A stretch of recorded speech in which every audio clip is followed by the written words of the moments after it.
Everyone, welcome to Rabbit and Red Reviews. I'm Eric, and today I'm going to be reviewing for you George Dickel, Bottled in Bond, 13-year-old Tennessee whiskey.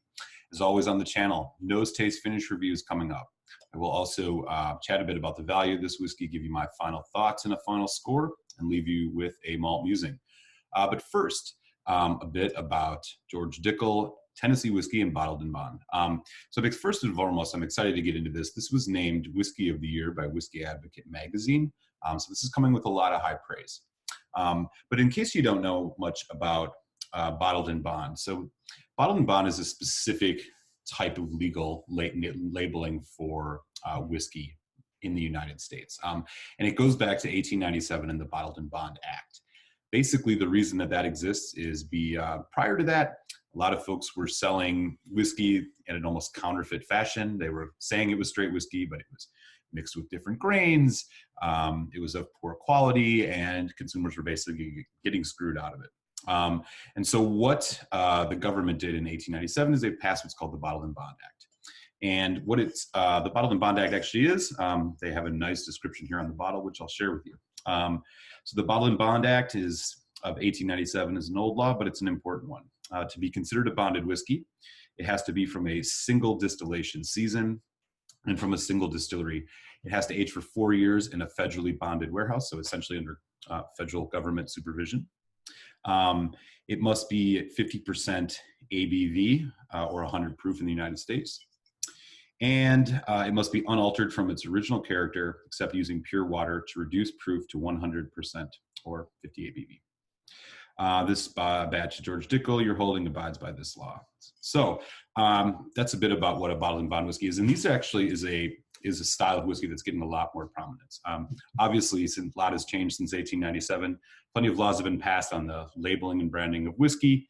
And so we know that you're getting a quality product, meeting at least minimum standards when you buy something. But this Bottled in Bond style is getting popular. And I think that's great for one specific reason, is that it's selling you whiskeys that are bottled at 50%. They're not being sold you at the minimum 40%. And so more alcohol usually means more flavor in most cases. So really cool to see that here. As for what Tennessee whiskey is, it's essentially bourbon with one major distinction. And this is the reason you can't call it bourbon. Whiskeys that are Tennessee whiskeys must follow what's called the Lincoln County process. Basically what that is that the new make spirit prior to barreling goes through a filtration of maple charcoal. And basically the point of that is to round off the edges, soften the whiskey, make it a bit more of a quote unquote smooth experience. So some folks like this, some folks have a lot of criticism of Tennessee whiskey for that reason, but that's what it's all about. So as for this George Dickel, 40 or 50% ABV, 100 proof. This is bottled, this was distilled in fall of 2005. And so when this came on the market, early 2019, this is a 13-year-old whiskey. So it's coming in with a nice age statement.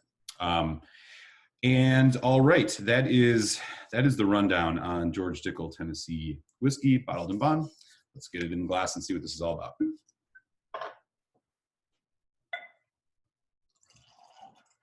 Nice healthy pour. All right. So this is the color you are looking at. A nice dark red, brownish hue to it. Okay, so the mash bill on this, 84% corn, 5% rye, 5% malted, or 8% rye, 8% malted barley. And you can definitely tell on the nose because it is very sweet and corn driven.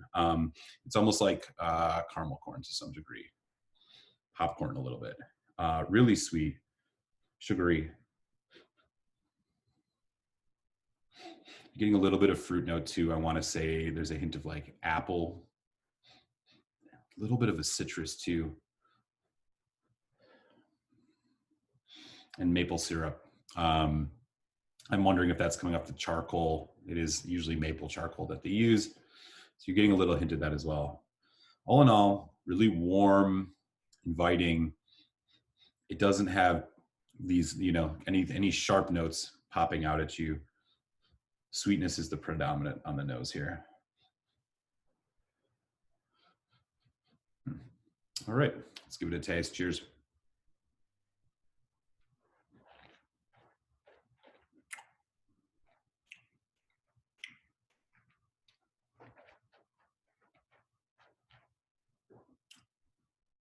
So right away on the nose, the sweetness of that corn-driven spirit hits you.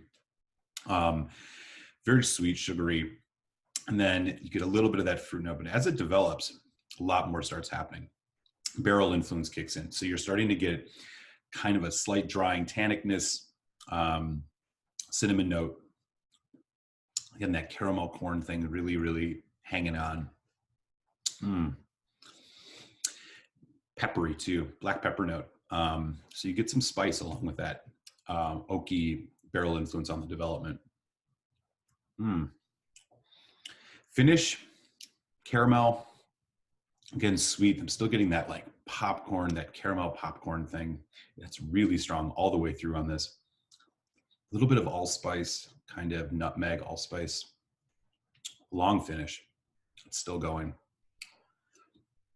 Almost also like a pastry, like the smell of going into a bakery in the morning is kind of what you're getting off the nose on this, and carries through in the flavor, almost like frosting, something like that, frosting on a pastry. Quite good.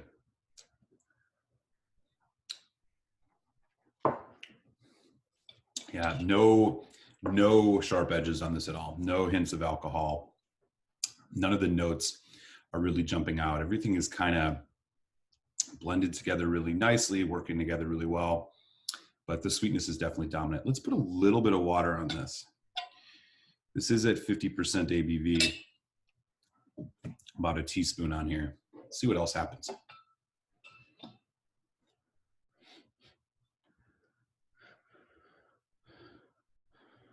With the addition of water,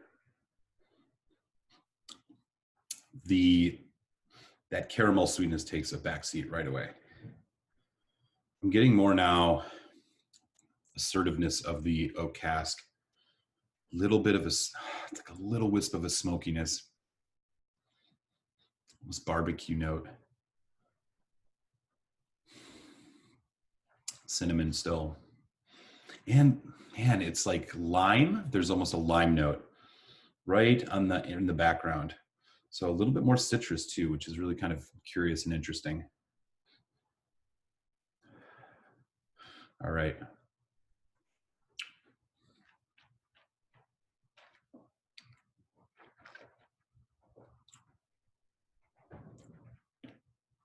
Wow, okay.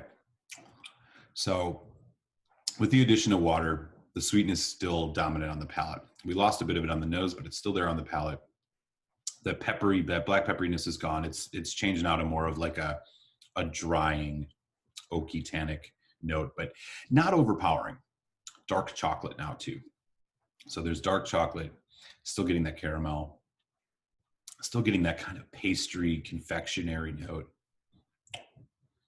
Really solid, really solid. Okay, so here's one more look at the bottle. This, as I said, was Whiskey Advocate Magazine's 2019 Whiskey of the Year. And at a price of about $40 is what you can find it on in the shelves in most US liquor stores.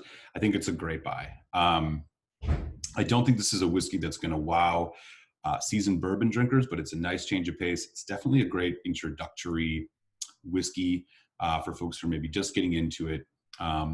First dabble at something higher than like a 40 proof fits in well there. I think this would actually stand up well in a cocktail too. You're also getting, honestly, like an incredible value for a bottled in bond. So you're looking at 50% ABV at around $40. So you're getting, a bit more than a whiskey. I think this is a great value. So my final score on this whiskey, I'm going to give this a 3.5 out of 5, which is I highly recommend giving this whiskey a try and definitely buying a bottle at a good price.